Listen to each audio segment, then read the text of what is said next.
Hai sahabat, senang Anda sudah menonton video-video saya yang saya tayangkan lewat channel YouTube saya. Saya percaya Anda sudah like, Anda sudah subscribe, sehingga setiap kali saya menayangkan video-video saya yang baru, Anda pasti tidak akan pernah ketinggalan.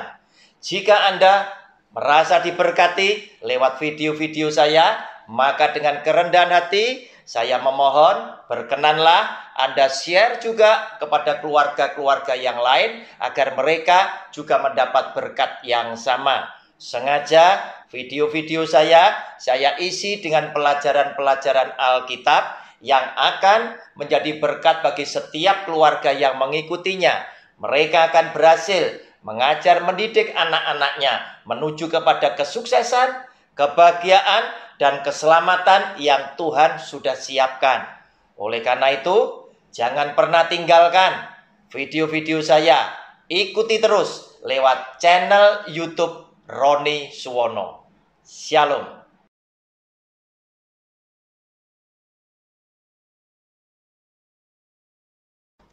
Shalom.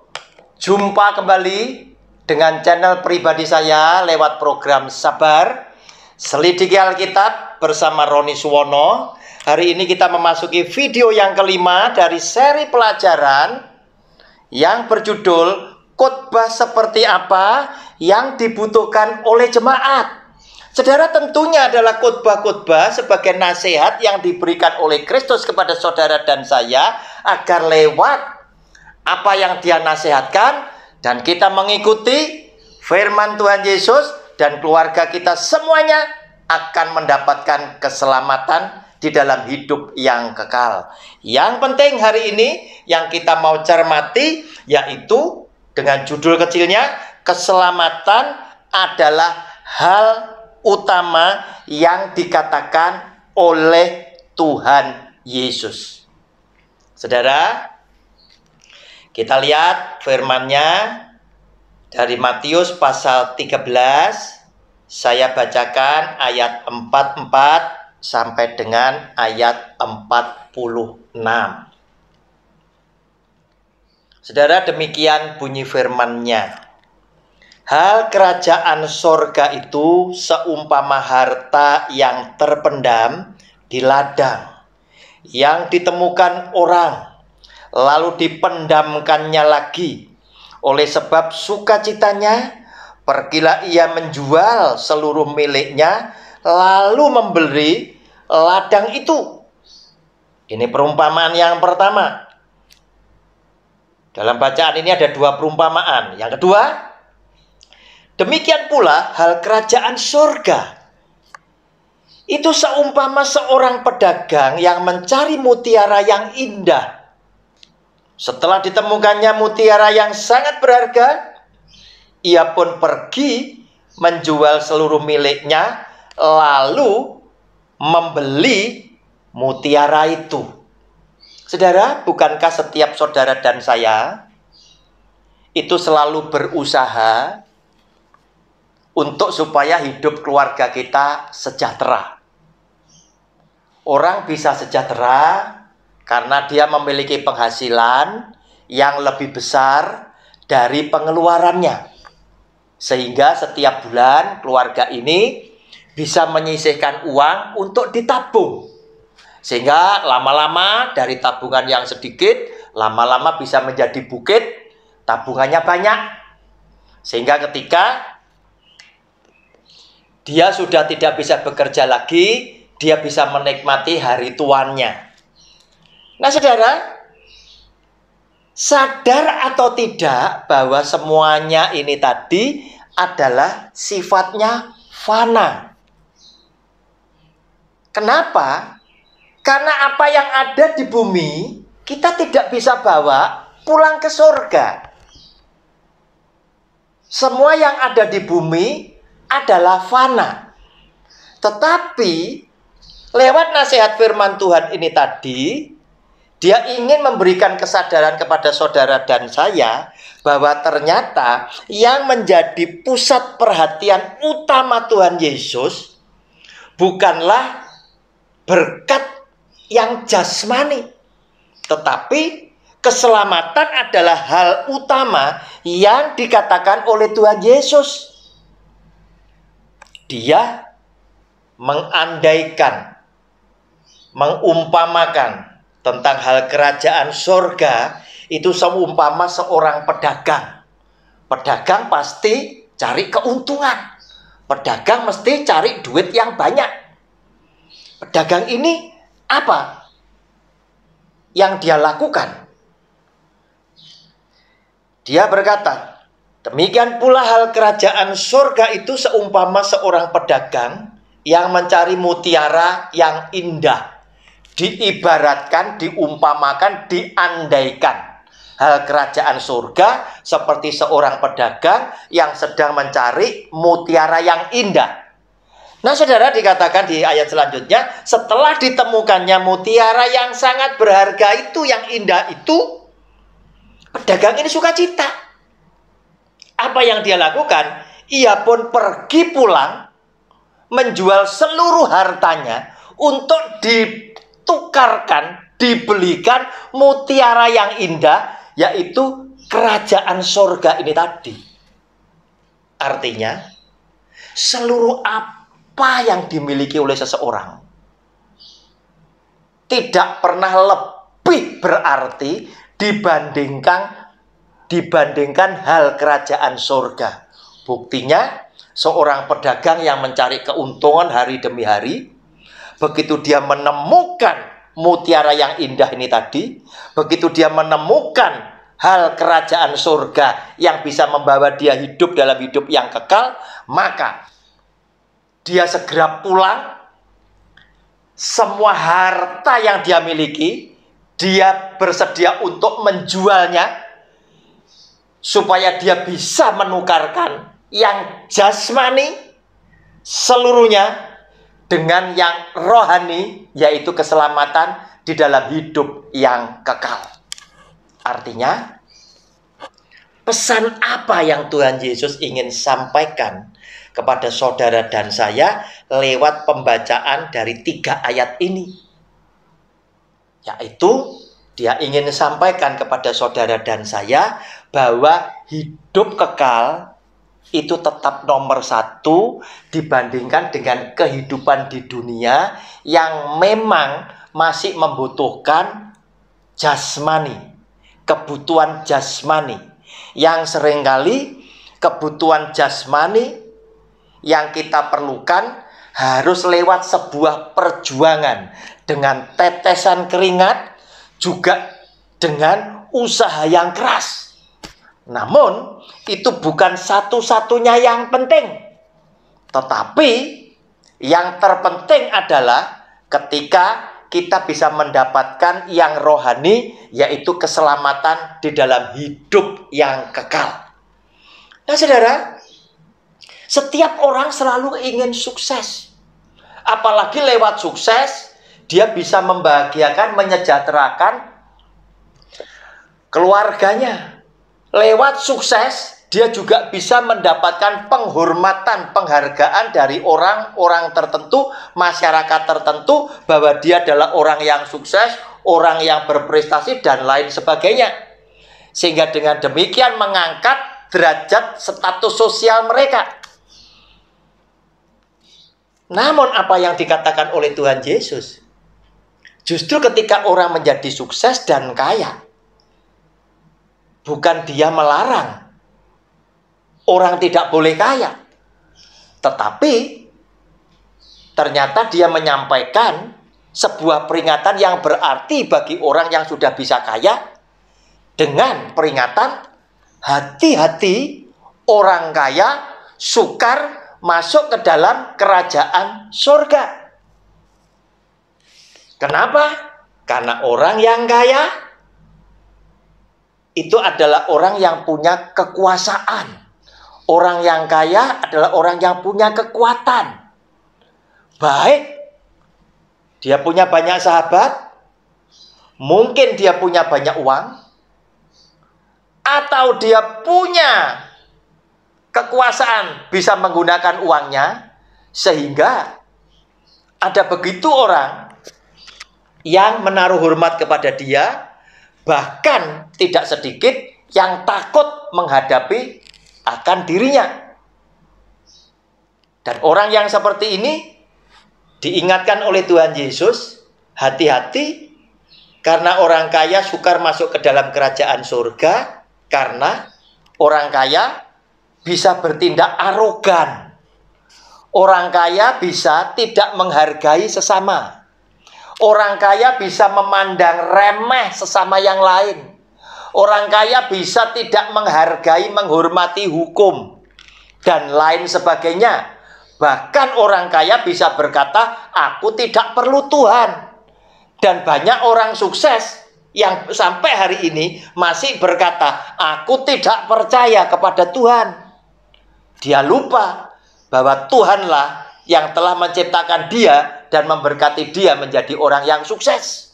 Tetapi oleh karena mata rohaninya itu dibutakan oleh ilah-ilah zaman sekarang, yaitu mamon berupa harta kekayaan, dia tidak bisa mengenali Tuhan sebagai sang penciptanya. Mudah-mudahan di akhir, menjelang akhir hayatnya, dia akan disadarkan bahwa apa artinya harta benda yang aku miliki. Ternyata ketika aku sakit, harta benda sedemikian banyak yang aku bisa dapatkan tidak bisa menolong nyawaku. Relasi dan sahabat yang begitu banyak yang aku kenal juga tidak bisa memberikan bantuan pertolongan kepada kehidupanku. Juga demikian pula dengan segala yang aku miliki. Mereka sudah tidak bisa berbuat apapun untuk menyelamatkan aku. Maka pada saat seperti itulah orang baru berpikir, harusnya ada satu pribadi yang bisa menyelamatkan aku, yaitu dia yang tidak kelihatan, tetapi dia yang ada, yaitu Tuhan sebagai sang pencipta dan juru selamatku pribadi, Yesus Kristus Tuhan. Saudara, kemudian juga para murid itu bersukacita setelah diutus oleh Tuhan Yesus pergi untuk mengusir setan, menyembuhkan orang yang kerasuk setan, menyembuhkan orang yang sakit. Setelah 70 murid itu pergi menjalankan tugas, mungkin ini adalah tugas praktek setelah mereka diajar oleh Tuhan Yesus, dan Tuhan Yesus memuridkan mereka supaya mereka tidak selalu tergantung kepada Dia, tetapi cukup pakai namaku, engkau lakukan seperti apa yang aku perintahkan. Mereka mulai praktek dan mereka berhasil menyembuhkan orang yang kerasuk setan. Dan mereka datang dengan wajah yang berseri-seri, dengan semangat yang berapi-api. Mereka mulai menyampaikan berita sukacita ini kepada Tuhan Yesus. Guru, benar guru, iblis kabur menghadapi kami demi namamu. Tetapi apa yang dikatakan oleh Tuhan Yesus? Jangan engkau bersukacita oleh karena iblis takut dengan kamu demi namaku. Iblis kabur karena kamu demi namaku. Tetapi berbahagialah, bersukacitalah jika namamu ada dalam daftar di kerajaan sorga. Nah saudara,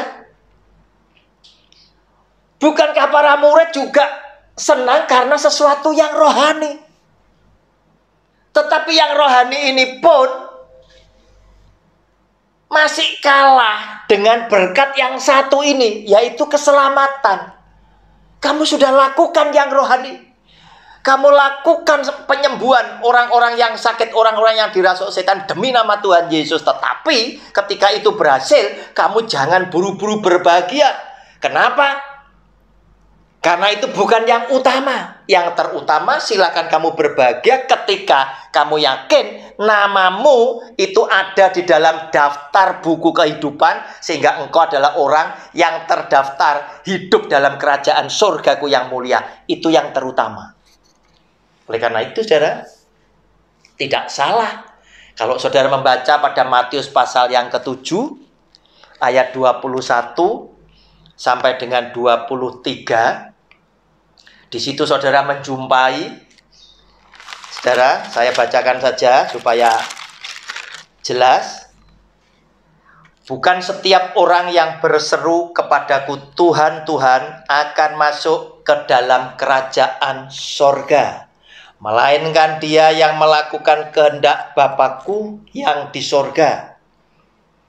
Pada hari terakhir banyak orang akan berseru kepadaku, Tuhan, Tuhan, bukankah kami bernubuat demi namamu, dan mengusir setan demi namamu, dan mengadakan banyak mujizat demi namamu juga? Pada waktu itulah aku akan berterus terang kepada mereka dan berkata, aku tidak pernah mengenal kamu. Enyahlah daripadaku, kamu sekalian pembuat kejahatan. Saudara, adalah berita firman Tuhan yang mengagetkan orang-orang yang melayani Tuhan dengan disertai mukjizat. Ternyata orang yang melakukan banyak mukjizat belum tentu juga adalah orang yang benar yang dikenal oleh Kristus secara pribadi. Oleh karena itu dia berkata, bukan setiap orang yang berseru kepadaku Tuhan, Tuhan yang akan diselamatkan, tetapi orang-orang yang melakukan kehendak Bapakku itu yang akan diselamatkan dan masuk ke dalam kerajaan sorga. Demikian pula nasihat yang diberikan kepada para muridnya, sama. Kamu sudah bisa ngusir setan, jangan bangga dulu. Tetapi apakah kamu yakin namamu tercatat dalam kerajaan surga? Itu yang paling penting. Oleh karena itu, kepada semua sahabat pendeta, hati-hati. Gereja besar seringkali pecah, ribut, kemudian berselisih tentang aset ini punya siapa dan lain sebagainya. Saudara, hati-hati. Saatnya akan tiba kau pulang kepada Dia sebagai Sang Pengutus, Sang Pencipta. Dan kalian akan mempertanggungjawabkan dan dihakimi lewat perbuatanmu. Jika gereja adalah milik Kristus, tidak perlu dibuat ribut.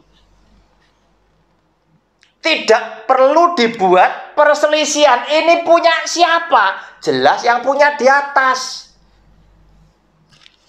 Apa yang sudah dipersembahkan untuk Tuhan, tidak perlu harus diminta kembali untuk Tuhan.